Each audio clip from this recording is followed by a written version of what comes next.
Hey guys, Titanic in 1912 here, and welcome to part 5 of Titanic 110, the story of the ocean liner from the beginning to the end. For part 5, we'll be discussing one of the parts that everybody knows about, striking the iceberg. It was the night of April 14th, 1912. A crisp, cool, clear night. At around 11:30 p.m., there were two lookouts in the tower. For the crow's nest.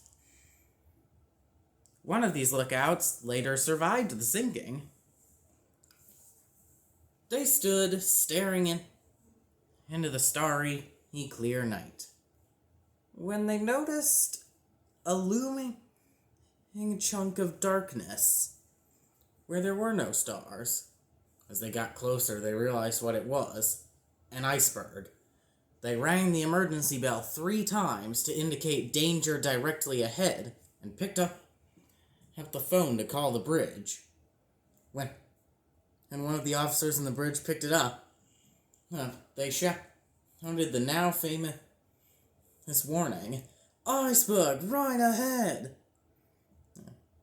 At the same time, on the deck, another one of the officers also noticed the iceberg and ran into the bridge.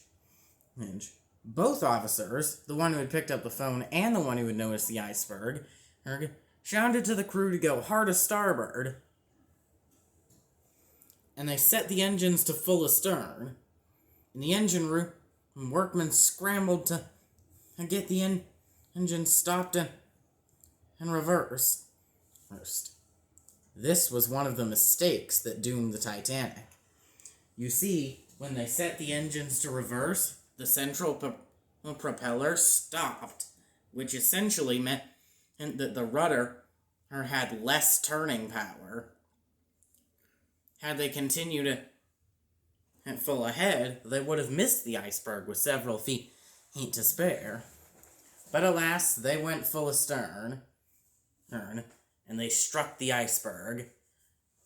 At about 30 seconds past 11:30 p.m., they hit.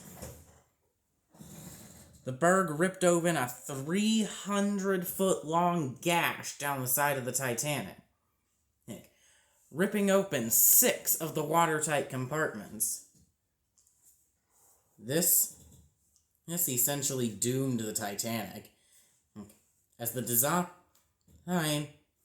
was capable of withstanding 4 fully flooded watertight compartments. 6 was too many. The crew, who woke up the captain, who then went to the ship's designer, Thomas Andrews.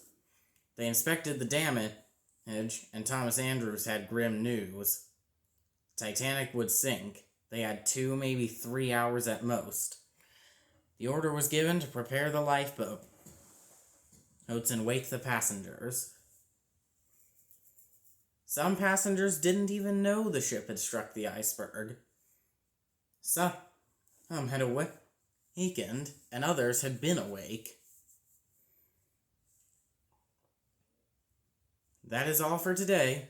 Tomorrow will be the day that we discuss Titanic's most famous aspect, the sinking. Thank you guys for watching. Don't forget to like and subscribe, and I'll see you all in the next video. Goodbye.